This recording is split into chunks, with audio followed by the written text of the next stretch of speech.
आप लोगों को इस ग्लोबलाइजेशन के पेपर में एक असाइनमेंट देना है और इस बार मैं आप लोगों से अनुरोध ये कर रहा हूं कि आप एक बुक रिव्यू करके हमें दीजिए। और बुक रिव्यू के लिए हम लोगों ने एक किताब का भी सिलेक्शंस कर लिया है। ये किताब है सुनंदा सेन की, प्रोफेसर सुनंदा सेन की है, ग्लोबलाइजेशन एंड डेवलपमेंट। बहुत छोटी किताब है, 100 पेज के करीब में।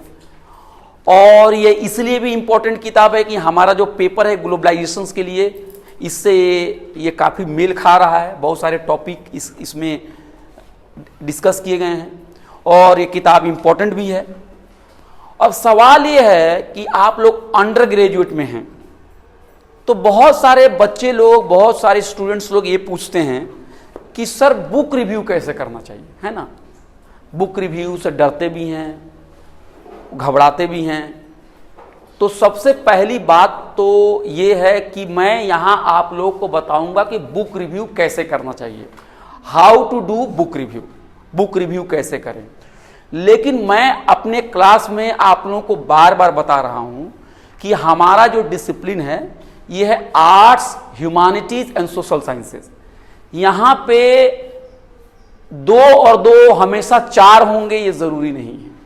कहने का मतलब ये है कि लोग, इंसान अपने अनुभव से, अपने तजर्बे से दुनिया को अलग अलग तरीके से देखते हैं और इस डिसिप्लिन की यही खूबी है। अगर क्लास में सारे बच्चे एक ही बात बोलना शुरू कर दें तो हम को पढ़ने और पढ़ाने में बहुत मज़ा नहीं आएगा। ऐसा लगेगा कि हम क्लास में बच्चों को नहीं पढ़ा रहे हैं, रोबोट को पढ़ा रहे हैं, है ना। सब एक ही बात बोले, क्योंकि सब लोगों के अनुभव अलग अलग है ना। मिसाल के तौर पे अगर कोई ट्रेन में सफ़र कर रहा है तो ट्रेन में जो इंसान जनरल बोगी में सफ़र कर रहा है, जहाँ पे पीने का पानी नहीं है, जहाँ पे आपको सीट मैसर नहीं है, जहाँ चलने के लिए भी आपको स्पेस नहीं है, जहाँ टॉयलेट और बाथरूम में भी मैं देखता हूँ लोग वहाँ पर भी बैठे हुए रहते हैं जहाँ आप जा नहीं सकते हैं। बहुत सारी बिहार और दिल्ली जाने वाली ट्रेनों का यही हाल है ना। दूसरी तरफ जो लोग एसी बोगी में बैठे हुए हैं, जो फर्स्ट क्लास में बैठे हुए हैं, उनके पास वेटर जो है आके बोलता है, hello sir, may I come in, could you like to take biryani, ice cream, fish fry. तो उनका एक्सपीरियंस कितना अलग होता है। बिल्कुल एक बोगी के अंदर में बहुत कम लोग, शीशा बिल्कुल चमकता हुआ, बाहर गर्मी का बिल्कुल एहसास नहीं, और आप सब कुछ मंजर अंदर से बैठे बैठे देख रहे हो। चलती हुई दुनिया है वो, बिल्कुल उड़न खटोले पे बैठे हुए हो। और जब आप स्टेशन पर पहुंचो, पटना, मुजफ्फरपुर, और वहाँ पे आप माइक लेके किसी के पास पहुँचो, एसी वाले लोगों के पास, हेलो मैडम, कैसा रहा आपका सफ़र, तो क्या कहेंगे, बहुत ही अच्छा था, जन्नत था मेरे लिए, बहुत अच्छा लगा, इट वॉज सो कूल। और वहीं आप जब जाएंगे जनरल बोगी के सामने और उनसे आप पूछेंगे कैसा रहा सफ़र, सफ़र, ये सफ़र था, ये जहन्नम था, जहन्नम, बच गए, बच गए, मत पूछिए, मर गए थे। तो सवाल ये है कि एक ही ट्रेन, एक ही इंसान, मतलब इंसान जाति, इंसान ह्यूमैनिटी, 2 अलग अलग ओपिनियन क्यों है कि नहीं? क्योंकि फैसिलिटी अलग अलग है। हाँ, क्योंकि लोग क्लास, कास्ट, जेंडर, रीजन पे बटे हुए हैं। लोगों को समाज के अंदर में सुख, संसाधनों के प्रति एक्सेसिबिलिटी सबकी एक नहीं होती है। इसी क्लास से बाहर कोई जाएंगे तो वहाँ ओला कैब आ जाएगा, आप बटन दबाएंगे, अंदर बैठ जाएंगे और म्यूजिक चलता रहेगा, अपने घर चले जाएंगे। ना कोई शोर, ना बाहर का धूल, ना गर्द, ना कुछ और बाकी लोगों को 4 बस बदल के घर जानी पड़ती है ना। दोनों के एक्सपीरियंस एक नहीं है। यही चीज़ हमें social science, humanities and arts में भी समझने की ज़रूरत है। एक ही कविता के अलग अलग माने होंगे, एक ही किताब के अलग अलग मतलब होंगे, है ना। आप कहाँ से चीज़ों को देख रही हैं। कोई औरत का दर्द है कि औरत बर्तन मांज रही है, दिन भर कपड़े धो रही है, उसका पति आ रहा है, पति उस पर चिल्ला रहा है। इस तरह के जब नॉवेल पढ़ेंगे तो औरतों को जो एहसास होगा वो मर्दों को ज़्यादा नहीं होगा। मर्दों को क्या लगेगा, ठीक हो रहा है ना। बहुत परेशान कर रही थी मर्दों को, मतलब अपने पति को, लेकिन औरत उस दर्द को समझ सकती थी। मिसाल के तौर पे अगर किसी लड़की के ऊपर कोई छेड़छाड़ करे और अस्पताल, और अगर आप पुलिस स्टेशन के अंदर में जाएं और वहाँ पे कोई मर्द पुलिस इंस्पेक्टर हो, क्या बात है मैडम, सर किसी ने मुझे बस में छेड़छाड़ कर दी। अरे तो कौन सी नई बात है, छेड़छाड़ कर दी, कोई बात नहीं, जाओ भाग गया ना, कुछ किया तो नहीं ना, और थोड़ा मैडम कपड़े भी अच्छे पहन के आया करो। लेकिन जब कोई औरत के पास अगर वही पुलिस इंस्पेक्टर है तो ऐसा हो सकता है कि जब उनके पास जाएंगे तो कहेंगे आओ बैठो, पहले पानी पी लो, क्या हुआ, रिपोर्ट दर्ज करो, घबराना नहीं है, हम हैं तुम्हारे साथ। तो दो अलग अलग आपको अनुभव प्राप्त होते हैं। इसलिए प्राप्त होते हैं कि लोग अपने स्वार्थ के मुताबिक ही चीज़ों को समझते हैं, है ना। अगर कोई क्रिमिनल है और एक खास जाति में पैदा होता है और वो गलत भी काम करता है तो उस जाति में बहुत सारे लोग उस क्रिमिनल को सही कहते हैं कि नहीं कहते।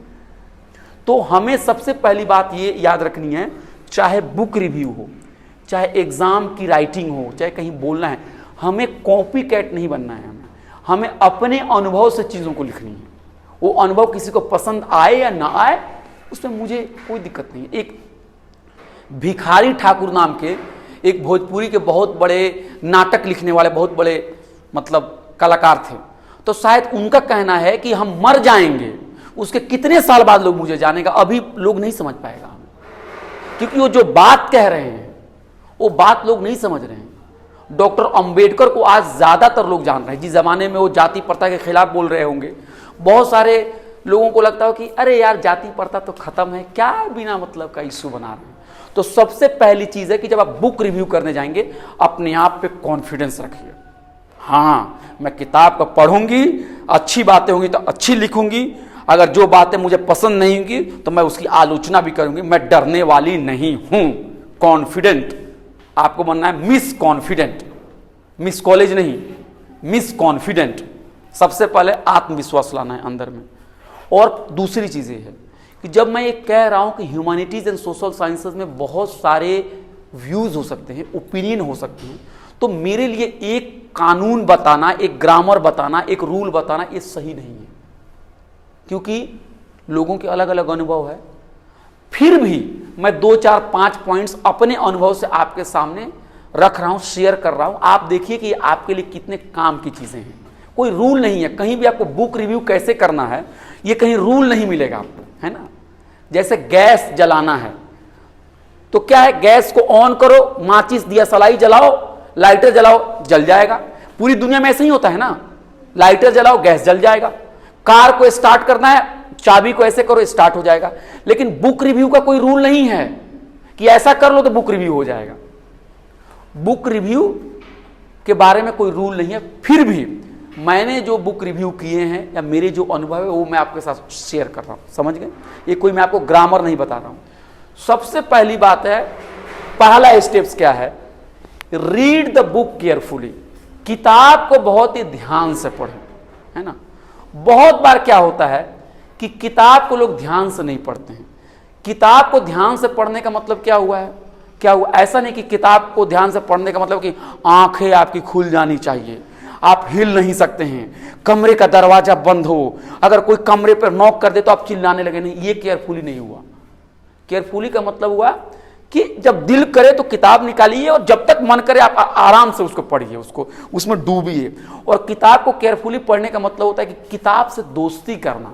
और किताब से दोस्ती करने का मतलब है कि किताब आपके पास ऐसे लगे कि किताब आपके बगल में बैठी हुई है, आपसे सरगोशी कर रही है। सरगोशी का मतलब कान में धीरे धीरे बात, हेलो। जब आप सुनंदा सेन की किताब पढ़ रही हैं तो समझिए कि सुनंदा सेन आके आपके पास बैठी, हेलो मेरी किताब पढ़ो। ग्लोबलाइजेशन एक ऐसी प्रक्रिया है। फिर कहना, मैडम यहाँ कुछ आपने बातें लिखी है मुझे तो अच्छी नहीं लग रही है, मैं तो इसका नोट लूँगी। अच्छा तुम नोट लोगी, बड़ी समझदार हो, मुझे भी बताना। आप उससे कन्वर्सेशन कर रहे हैं। बहुत सारे फिलोसफर क्या है, उन्होंने शायद अपनी ज़िंदगी में ये बात की है कि आपके दोस्त हैं क्या? तो उन्होंने कहा हाँ मेरे दोस्त हैं, आओ मैं अपने घर में आपको दिखाता हूँ। जब अपने घर में लेके आए तो कहा देखो ना ये सारे मेरे दोस्त हैं। उन्होंने कहा दोस्त? आपके दोस्त कैसे हो सकते हैं, ये तो किताब है। नहीं, ये एरिस्टोटल हैं, ये मेरे दोस्त हैं, मैं इनसे गुफ्तगू करता हूँ, मैं इनसे बात करता हूँ। ये कार्ल मार्क्स हैं, ये अम्बेडकर हैं, ये नेहरू हैं, ये गांधी हैं, मैं इनकी राइटिंग को पढ़ता हूँ और इनसे मैं बात करता हूँ। तो सबसे पहली बात है केयरफुली पढ़ना चाहिए। पढ़ाई लिखाई इतनी बोरिंग चीज़ नहीं है, हम बोरिंग चीज़ बना देते हैं। क्यों? क्योंकि हमारा पूरा का पूरा सिस्टम कंपटीशन का होता है। 60 नंबर लाया तो आगे, 50 नंबर लाया तो पीछे। अब 60 नंबर लाने के लिए हमने कितना किताब पढ़ी, हमने कितनी किताब समझी, इससे मतलब नहीं है नंबर कैसे आएगा। टीचर को पता है कि आम लिखने से नंबर आएगा तो आम लिखो, आम लिखो। टीचर को पता है कि इमली लिखने से नंबर आएगा तो इमली लिखो। नहीं, टीचर का काम बच्चों को पनिश करना नहीं होना चाहिए, लेकिन तो केयरफुली किताब पढ़ना चाहिए। ठीक है, ये चीज़ है। आराम से केयरफुली खाना खाइए, नाश्ता कीजिए, आराम से बैठ के पढ़िए। 4 घंटा पढ़ने के मन है 4 घंटा पढ़िए, 2 घंटा पढ़ने के मन है 2 घंटा पढ़िए, आधा घंटा मनने का पढ़े आधा घंटा पढ़िए। जबरदस्ती नहीं होनी चाहिए उसके ऊपर, नहीं, जबरदस्ती नहीं होनी चाहिए। अब हम जब बच्चे थे ना तो क्या होता था कि टेलीविजन हमारे घर में नहीं था, टीवी नहीं था, तो पड़ोस में टीवी चलते थे। मेरे भैया जाके मुझे जबरदस्ती खींच कर लेते, चलो अंदर चलो, और मैं किताब मैंने पकड़ ली और उधर से आ रहा है, ठाकुर तुम अपने आप को मेरे पुलिस के हवाले कर दो, तुम बच नहीं सकते। तो मेरे कान में किताब नहीं है, मेरे कानों में फिल्म चल रही है। वह ऐसा पढ़ना से बेहतर जाके फिल्म ही देखना। जब दिल ना करे तो ना पढ़ो, जब दिल करे तब पढ़ो। ठीक है, read books carefully, very carefully. ऐसे और पेन लेके, पेंसिल लेके, ऐसा नहीं कहीं सो गए कहीं पढ़ लिया, कुछ नहीं, नहीं, सीरियसली समझो कि तुम्हारे सामने एक केस आया हुआ है, उससे तुम्हें फैसला लेना है। जज की तरह समझो कि तुम्हारे सामने एक चार्जशीट आई हुई है कि इन्होंने चोरी की है या इन्होंने चोरी नहीं की। एक चार्जशीट है, पढ़ते हैं और उसके मुताबिक आप फैसला लेते हैं कि पुलिस ने जो इल्जामात लगाए हैं वो सही है कि गलत। अगर आपको लगता है कि इल्जामात सही नहीं है तो आप उनको बरी कर देते हैं। ध्यान से पढ़ना, ध्यान से पढ़ो। दूसरी चीज है मेक नोट्स। जब आप पढ़ें तो नोट्स भी बनाना चाहिए। ये बहुत ही अच्छी आदत है नोट्स को बनाने का। नोट्स बनाने का मतलब है कि किताब की जो कुछ इंपॉर्टेंट लाइंस हैं उसको आपको अंडरलाइन करके, आप चाहें तो उसे डायरी में लिखिए, आप चाहें तो नोटबुक में लिखें। आजकल बहुत सारे लोग उसको कंप्यूटर पर ही उसको ये कर लेते हैं, उसको MS वर्ड में टाइप कर लेते हैं और उसको सेव कर देते हैं। आजकल हम लोग भी कंप्यूटर पर ही लिख लेते हैं उसको, क्योंकि कहीं आर्टिकल लिखते हैं तो उसको कॉपी पेस्ट करके उसको डालना आसान होता है, ढूंढना भी आसान है। आपको जो बेहतर हो। एक ज़माने में आपने देखा होगा कि लाइब्रेरी के अंदर में अगर आप जाएंगे तो छोटे छोटे कार्ड मिलते हैं आपको, नोट्स वाले कार्ड मिलते हैं, इतने इतने बड़े, ऐसे पोस्ट कार्ड की तरह लोग उस पर लिखता था उसमें। और जब आप नोट्स बनाएंगे तो आपको किताब का नाम, राइटर का नाम, पेज नंबर जरूर लिखना चाहिए, ताकि आप कुछ। और नोट्स बनाने का मतलब ये नहीं कि पूरी किताब को कॉपी कर लेना। जो भी चीज़ आपको अच्छी लगे, वो 5 कोट्स भी हो सकते हैं, वो 10 भी हो सकते हैं, वो 20 भी हो सकते हैं, वो 2 भी हो सकते हैं। वो आपके ऊपर डिपेंड करता है। वो जरूरी नहीं है कि हमने 10 पेज की किताब पढ़ी या 100 पेज की किताब पढ़ी तो 100 पेज का मेरा नोट्स भी हो गया, ये भी ठीक नहीं है। एक हमारे दोस्त थे जो किताब पढ़ते तो बड़े अंडरलाइन करते थे। तो क्या हुआ, मजाक में किसी दूसरे दोस्त ने कहा कि सुनिए, ये जिस लाइन को अंडरलाइन नहीं करते वही इंपॉर्टेंट होता है। सुन लीजिए, इतना अंडरलाइन करते थे, इतना अंडरलाइन करते थे कि भाई जब सारी किताबों को तुमने अंडरलाइन कर दिया तो उसमें इंपॉर्टेंट क्या बचा। अगर आप अपने घर को 1000 कलर से आपने रंग दिया तो फिर वो कलर उसमें दिखेगा ही कहां। अरे एक कलर लगाओगे ना, ब्लैक एंड येलो, तो दिखेगा। ग्रीन और येलो इसकी तरह, टेम्पू क्या बोलते हैं, ऑटो दिखेगा आपको, है ना। ब्लू और व्हाइट दिखेगा, रेड और व्हाइट दिखेगा, रेड व्हाइट ब्लू ये भी नहीं। तो आप नोट्स लेना, और नोट्स जरूरी नहीं है कि पूरी किताब को ही छाप देना है। जो आपको ये करे, जो आपको बहुत पसंद हो, जो चीज़ आपको लगता है बहुत काम की चीज़ है। और एक और चीज़ है, नोट्स बनाने में इस किताब से अगर मैंने कहा आप नोट्स बनाइए और इनको कहा नोट्स बनाइए, तो दोनों के नोट्स अलग अलग हो जाएंगे। बाजार में जैसे आप जाती हैं तो जिस आलू को कोई पसंद करता है उसी आलू को कोई रिजेक्ट कर दिया होता है। जिस सलवार, जिस समीज, जिस शर्ट को आप पसंद करती हैं वही कोई दूसरा कर नहीं, कलर पसंद नहीं है। होता है कि नहीं होता है? तो आपको नोट्स भी बनाना है। अच्छा, उसके बाद आप लिखना शुरू करेंगी। तो सबसे पहले एक लेखक का काम क्या होना चाहिए कि जब आप बुक रिव्यू करें तो थोड़ा किताब क्या है उसकी समरी भी देनी चाहिए। क्या होनी चाहिए? थोड़ी सी किताब की समरी देनी चाहिए। किताब के अंदर में क्या बातें लिखी गई हैं, किताब के राइटर कौन हैं, किताब कब लिखी गई है ना, किताब के लिखने के पीछे इसकी पृष्ठभूमि क्या है, ये सब चीज़ों के बारे में भी थोड़ा जिक्र करना चाहिए। अब आप कहेंगे किताब के बारे में भी लिखूंगा, ऑथर के बारे में भी लिखूंगा, पृष्ठभूमि के बारे में लिखूंगा, बैकग्राउंड भी लिखूंगा, कुछ ज़्यादा नहीं हो जाएगा? मैं कह रहा हूं कि देखिए, जब आपके घर में बहुत सारे मसाले होते हैं और जब आप सब्जी बनाती हैं तो थोड़ा थोड़ा ही मसाला डालती हैं। ऐसा नहीं है कि आप 10 चम्मच मिर्ची, 20 चम्मच आपने धनिया, ऐसा नहीं करती हैं। मैंने कहा कि थोड़ा डिटेल्स दीजिए, तो हो सकता है 5 ही लाइन आप दें, 4 ही लाइन दें, 8 ही लाइन दें, 8 लाइन्स दें, 10 लाइन्स दें, छोटा ही पैराग्राफ लिखें। लेकिन थोड़ा वो दे देने से क्या होता है कि जो आदमी इस किताब को नहीं पढ़ा है ना, उसको भी थोड़ी सी जानकारी मिल जाएगी। जैसे अगर आप इसको लिखे, जो किताब मैं बुक रिव्यू करने जा रही हूं उस किताब का नाम है ग्लोबलाइजेशन एंड डेवलपमेंट। इस किताब को जेएनयू की प्रोफेसर सुनंदा सेन ने लिखा है। इस किताब के अंदर में ग्लोबलाइजेशन, भूमंडलीकरण, वैश्वीकरण और विकास की समस्या को लेकर लिखी गई है। ये किताब 2006 या 7 में लिखी गई। ये किताब इसलिए भी बहुत महत्वपूर्ण है कि भारत ग्लोबलाइजेशन के दौर से गुजर रहा है और ये पाया जा रहा है कि भारत के बहुत सारे क्षेत्रों में गरीबी बढ़ रही है। तो उन्होंने इन सारी समस्याओं को इस किताब में समाहित करने की कोशिश की है।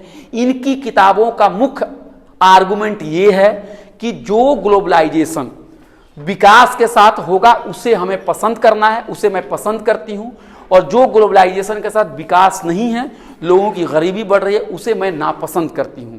तब आप लिखेंगे। इस बात को उन्होंने आगे बढ़ाते हुए पेज नंबर इतने पे ऐसा लिखा, इन्होंने ऐसा लिखा, मुझे इनकी बातें पसंद है, ये बातें मेरी पसंद नहीं है। तो एक होता है ना कि कोई पढ़ता है तो पूरी कंप्लीट पिक्चर आती है उसमें। आप जब कोई नॉवेल देखते हैं, फिल्म देखते हैं, तो पूरी कहानी होती है ना, उसके साथ पूरी कहानी होती है ना। आप मिसाल के तौर पे जी, ये आप फिल्म को देखिए। फिल्म को आपको दिखाना है कि एक बहुत ही गरीब आदमी है, उसकी मां बीमार है, तो आप तो उसमें कोई पीछे से डायरेक्टर आके नहीं बोलता है हीरो बहुत गरीब है, सुनो सुनो सुनो, उसकी मां बहुत बीमार है। नहीं, फिल्म शुरू होता है और एक सड़क पे भागता हुआ नौजवान आपको दिखता है। साहब साहब दवा दे दो, दवा दे दो, पैसे निकालो। पैसे तो नहीं है, बाद में मैं दे दूंगा, चल चल हट यहां से, मेरी मां बड़ी बीमार है। तो आप पीछे से कहानी बता रहे हैं, भाग भाग भाग, नहीं है पैसे मेरे पास, अरे दे दो दे दो। फिर वो पॉकेट की चोरी करता है, किसी का पॉकेट बटुआ मारता है। फिर आपको पीछे से क्या कहानी पड़ती है, ये गरीब भी है, इसकी मां भी बीमार है और मजबूरी में चोर भी बन रहा है। फिर वो दवा ले रहा है, अरे साहब ये गोली की दवा दे दो, दवा लेके चल रहा है। फिर बॉम्बे में बारिश हो रही है, पीछे से कोई धक्का मार दे रहा है उसको, गाड़ी आके, दवा की शीशी पूरी गिर जाए। अरे भाई गाड़ी से निकलो, मेरी मां की दवा टूट गई, फूट गई। फिर वहां से कोई निकलता है, कोई सेठ, भला तुम जैसे कीड़े मकोड़े लोग शहर को गंदा कर रहे, मारो इसे। तो आपको वहां पे एक दिख रही कि अमीर भी कोई इंसान है, वो कितना जुल्म कर रहा है गरीब के ऊपर में। तो फिल्म के थ्रू कैसे आपको सारी कहानियां पता चलेगी। शहर है, गरीब है, वो परेशान है, और उसके अलावा उसको दवा नहीं है, उसकी माँ, उधर उसकी माँ के भी, मेरा बेटा कहाँ है, रामू कहाँ है, फिर खांसी आएगा होता है कि नहीं होता है। तो उसी तरह से किताब भी लिखना, किताब के बारे में भी आप जब लिखेंगे तो ऐसे लिखेंगे कि जो व्यक्ति इस किताब को नहीं पढ़ा हुआ है वो भी इस किताब के बारे में जान जाए, क्यों किताब इंपॉर्टेंट है। आपको उसका इंटरेस्ट को ग्रिप करना है ना। जैसे मिसाल के तौर पे आपने बुक रिव्यू किया और आप 8वें क्लास के किसी बच्चे को दीजिए या 10वें क्लास के बच्चे को कहना कि बाबू जरा इसको पढ़ना, तुम्हें कुछ समझ में आ रहा है क्या। अगर आपसे नीचे क्लास का बच्चा उसको पढ़ के उसको समझ में आ रहा है तो समझना कि आप एक सफल राइटर हो। अगर उसको समझ में नहीं आ रहा तो आप बेकार का राइटर हो। बहुत फिल्म बनाई, जनता के सामने एक्सप्रेस भी नहीं हो रही है। अब जहां पे जो हीरो है, जो जिसको दिखाना है कि बहुत गरीब है, वो कोट पैंट पहन के जाए दुकान पे hello can you give me some medicine, है ना। और उसके बाद I do not have money, और उसके बाद उसके पास बटुए में 1000 रुपए भी दिखे, तो वो फिल्म मिसमैच हो जाएगी ना उसके साथ हो। तो आपको उसी तरह से बुक रिव्यू ऐसा करना है। हमेशा याद रखिए लिखते वक्त एक कानून हमेशा याद रखिए कि मेरी राइटिंग मेरे से छोटे बच्चे समझ जाएं तब मैं कामयाब हूं, नहीं समझ पा रहे तो मैं कामयाब नहीं हूं। अगर आपकी राइटिंग मुझे देंगे, मैं आपसे ऊंचे क्लास में हूं, तो मैं तो समझ पाऊंगा कि आप क्या कहना चाह रही हैं, क्या नहीं कहना चाह रही, तो वो तो मैं आपकी गड़बड़ी पहचान लूंगा। जो आप नहीं भी कहेंगे वो भी मैं समझ जाऊंगा। लेकिन अगर 12वीं क्लास का बच्चा, आप बीए में हैं, 10वीं क्लास का बच्चा अगर वो समझ जा रहा है और कहा दीदी आपने तो बहुत ही अच्छा लिखा, तब समझिए कि आप राइटर हो गई। कोई कानून नहीं है कि ऐसे ही लिखने से आप राइटर बनेंगे। आपको हमेशा तलाश, पेंटिंग का कोई कानून है, ड्राइंग का कोई कानून है, फैशन का कोई कानून है, आप बताइए। इन्होंने व्हाइट और ब्लैक का इनके ऊपर ये है स्ट्रिप है, ये येलो और ब्लैक का भी हो सकता था। वो करके देखेंगे, अगर अच्छा होगा तो ठीक है, नहीं होगा तो कोई और डिजाइन। खाने का भी कुछ नहीं है ना, खाना कितने वैरायटी का बनता है। तो जब आप लिखेंगे तो आप उसको क्या करेंगे, समराइज भी करेंगे, उसके साथ एक पूरा कॉन्टेक्स्ट भी देंगे। Next point, right the most important aspects. एक और चीज होता है, फिल्म आपने देखी होगी, फिल्म के अंदर में एक हीरो होता है, फिल्म के अंदर में एक ही कैरेक्टर होता है, उसमें बहुत सारे कैरेक्टर होते हैं लेकिन एक ही कैरेक्टर होता है। कोई फिल्म अभी आपने देखी है, बताइए। नहीं देखती, बहुत अच्छा, बिल्कुल आप देखती हैं फिल्म? हाँ। ये क्या आपको मैं बुरा कहूं?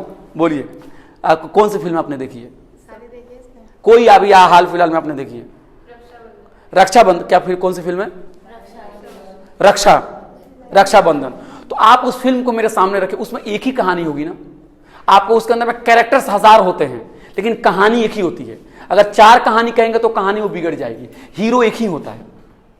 यानी कहने का मतलब है कि जब हम किताब को पढ़ेंगे तो किताब के अंदर में 100 बातें लिखी हुई हैं, 100 बातें लिखी हुई ना। अगर आपने 100 बातों का जिक्र करना शुरू कर दिया तो इस किताब से मोटी किताब आपका रिव्यू ही हो जाएगा, तो वो तो रिव्यू नहीं हुआ ना।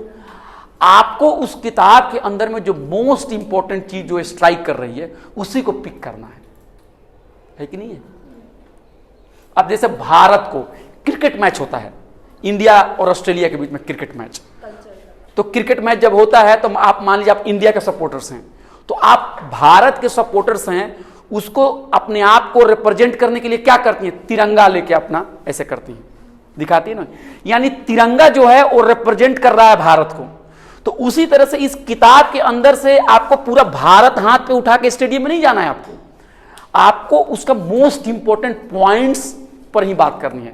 क्या ग्लोबलाइजेशन के ऊपर आप बात करेंगे, या फिर आप इंडिया के इकोनॉमिक पॉलिसीज के ऊपर आप बात करेंगे, या गरीबी कैसे बढ़ रही है, इसके ऊपर जो चीजें आपके दिल के करीब है उसी पे आप बात करेंगे। यानी 100 बातें नहीं करेंगे, जो आपको मोस्ट इंपॉर्टेंट चीज लग रही है। आप समझ रही है मेरी बात? जो मोस्ट इंपॉर्टेंट चीज, जैसे आपने फिल्म देखी तो मैं पूछूंगा फिल्म में आपको क्या अच्छा लगा, तो सब लोग अलग बोलते यार फिल्म के अंदर में तो आमिर खान का रोल बहुत ही अच्छा था। आपको फिल्म में क्या अच्छा लगा? फिल्म में हमको काजोल का रोल बहुत ही अच्छा लगा। आपको फिल्म में क्या अच्छा लगा? मुझे अमरीश पुरी के डायलॉग बहुत ही अच्छे लगे। तो हर आदमी के लिए अलग अलग इंपॉर्टेंट है ना चीजें। तो इसीलिए जब आप बुक रिव्यू करेंगे तो सब लोग अपने दृष्टि से इंपॉर्टेंट चीज को उसमें से ग्रहण करेंगे और उसी पर फोकस डालेंगे। फोकस का क्या मतलब होता है बताइए? फोकस का मतलब होता है कि इतनी बड़ी चीज में आप एक ही जगह लाइट डाल रही हैं, तो सारी किताब से जो चीज आपको इंपॉर्टेंट लग रही है आप उसी के बारे में चर्चा करेंगे। उसके बाद क्या है? राइट वाई यू अग्री और डिसअग्री विथ ऑथर और हिज और हर व्यू। इसका मतलब हुआ कि आपको बुक रिव्यू में इस बात का भी चर्चा करना है कि ऑथर यानी राइटर यानी लेखक ने कौन कौन सी अहम बातें कही हैं और उस विचार के साथ आपकी क्यों सहमति है और क्यों असहमति है। जैसे ग्लोबलाइजेशन की इस किताब में उन्होंने क्या कहा है कि ग्लोबलाइजेशन जो है अगर ये गरीबी दूर करता है, विकास करता है तो मुझे पसंद है, और अगर ये ग्लोबलाइजेशन विकास नहीं करता है तो मुझे पसंद नहीं है। ये आर्गुमेंट लेखक का आपको अच्छा लग रहा है कि बुरा लग रहा है? अच्छा लग रहा है तो आप उसके साथ सहमति जाहिर कीजिए कि हाँ उन्होंने सही कहा है। और भी आप जोड़िए अपनी तरफ से बातें। और अगर मान लीजिए कोई ये कह रहा है कि ग्लोबलाइजेशन बहुत ही अच्छी चीज है, ग्लोबलाइजेशन लाओ, गरीबी की चिंता मत करो, ग्रोथ होगा तो गरीबी अपने आप ही दूर हो जाएगी, तो ये विचार आपको सही लग रहा है कि गलत लग रहा है? बोलिए बोलिए। गलत लग रहा है, क्योंकि गरीबी दूर करने के लिए आपको पॉलिसीज बनानी पड़ेगी, गरीबी अपने आप ही दूर नहीं होगी वो आपको, तो आपको कहना पड़ेगा नहीं। लेकिन जगदीश भगवती जो अपनी किताब में गरीबी की समस्याओं को नहीं उठा रहे हैं या उसको कम करके आंक रहे हैं, ये सही नहीं है, मुझे लगता है ये दुरुस्त नहीं है, क्योंकि गरीबी एक सामाजिक समस्या है। गरीब कोई पेट से पैदा नहीं होता है, हमारे सामाजिक एक संरचना है, हमारी पॉलिसीज की वजह से लोग गरीब बनते हैं। अब मान के चलिए कि झुग्गी में लोग रह रहे हैं, वो वहां पे मान लीजिए अंडे की दुकान की हुई है, समोसा की दुकान की है, कुछ कुछ अपना काम कर रहे हैं, आप उस इलाके को तबाह कर दोगे, झुग्गियां उजाड़ दोगे, उनको शहर से बाहर फेंक दोगे, वहां तुम मॉल बना दोगे, तो अमीरों के लिए तो भला होगा, वो कहां जाएंगे? वो तो सड़क पे आ गए ना।